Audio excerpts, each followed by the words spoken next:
Hey traders, it's Monday after the close.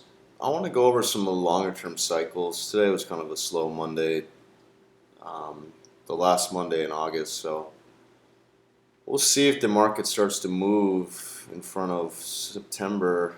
I would think that the volatility is supposed to pick up though, so August is always sluggish.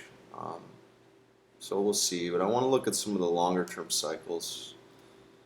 So I was doing a coaching session today and we were talking about Amazon. So sometimes you can look at the individual stocks that can give you a little bit of a feel for the overall market. So the fact that Amazon is hanging out up here, if you look at the percent D, it's up around 95.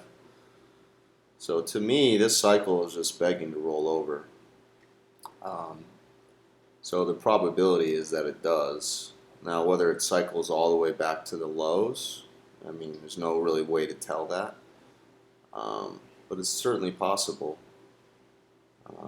Even if it cycles halfway to the midpoint range, like it did at the beginning of the year, it was a pretty significant drawdown. So Amazon's pretty high within the range. I mean, I'm a tiny long.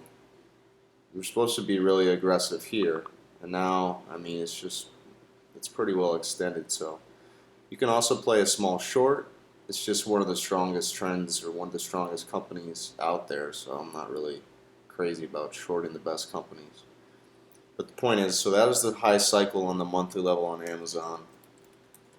Apple hasn't been leading the market at all. It's low within its monthly cycle.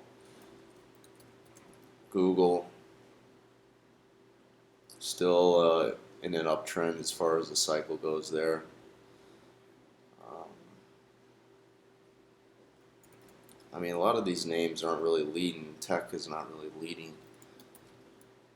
ExxonMobil, there's one that's high within the range. So the utilities and energy have been doing better as far as sector performance.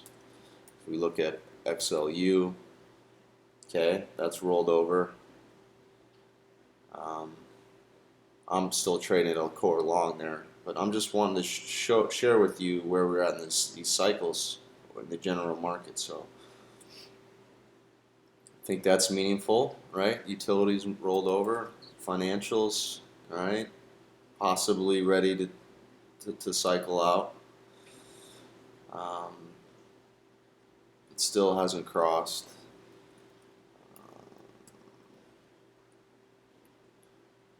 What else do I want to look at? Netflix. If you look at like biotech, okay, still in an upcycle there.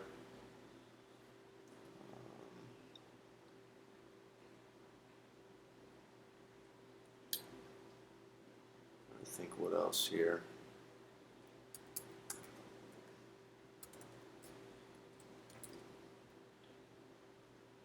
Euro's still in its down cycle. Euro's bearish. It moved back intermediate term bearish. It's pretty obvious. You run a regression channel. Top of the intermediate term range is all up here around 112 and a half now. So I sold really well on Friday. Sold into the bounce because it was back to the top of the range. And then we just had a nasty flush. So look at how all these bands are rolled over. Pies rolled over. So we're a seller of the euro for sure now, all right? Dollar futures is the opposite, what you would expect to see. So strong dollar is going to be trouble for gold and oil. Oil pretty much went nowhere. It popped a little bit on Friday. So I'd still be a seller there. Gold's making lower highs. That's meaningful. See, it broke the lows from all of this. So I have a tiny long that I bought a little bit here and sold out earlier today. Um, and I'm not really. 1311 is a pretty big spot. So I think between 1340 and 1311 you can play either side. But you got to be aware of 1311 breaks. I mean, we might be maybe the dollar's really rallying if that happens. Maybe it's just time for gold to set back towards these higher lows from June. That's definitely possible.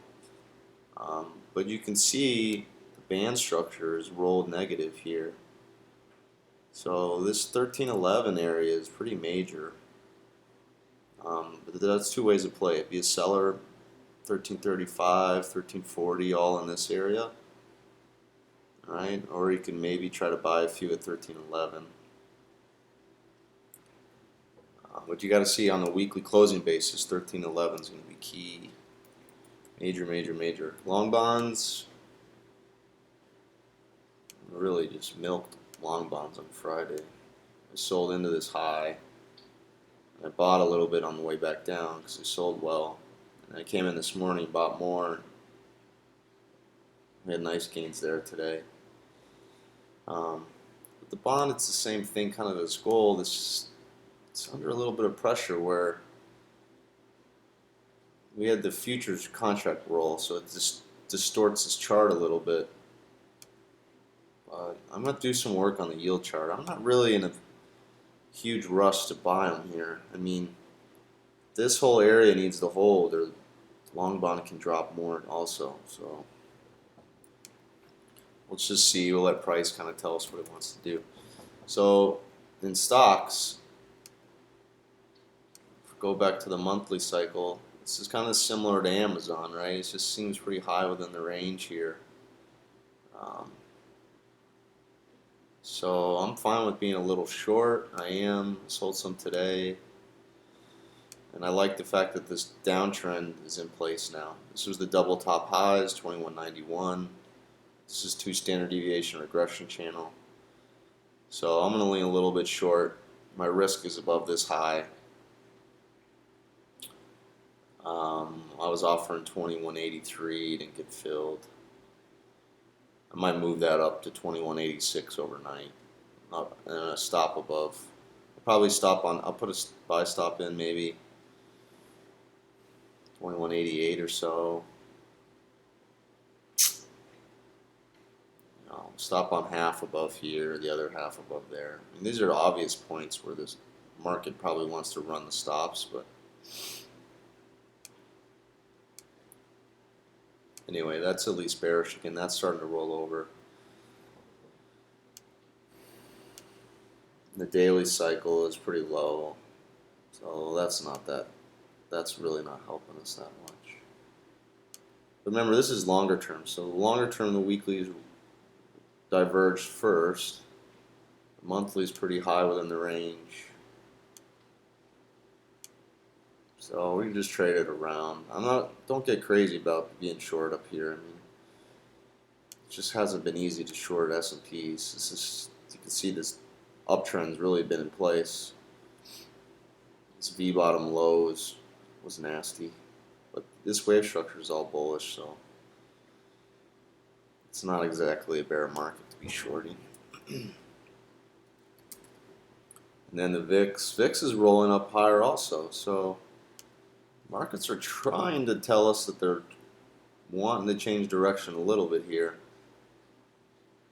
Let's pull this forward. The regression channel. Right, there's your new risk range. 15 to 11 and a half. 12, 11 and a half. So I'll be buyer of vol down here. And then you can lighten up. I missed selling up in here. Kind of kicking myself today. I had some 11 calls I should have let go up here. But you guys get the point. Anyhow, I got to go take care of some things this evening, so I'll chat with you all in the morning. And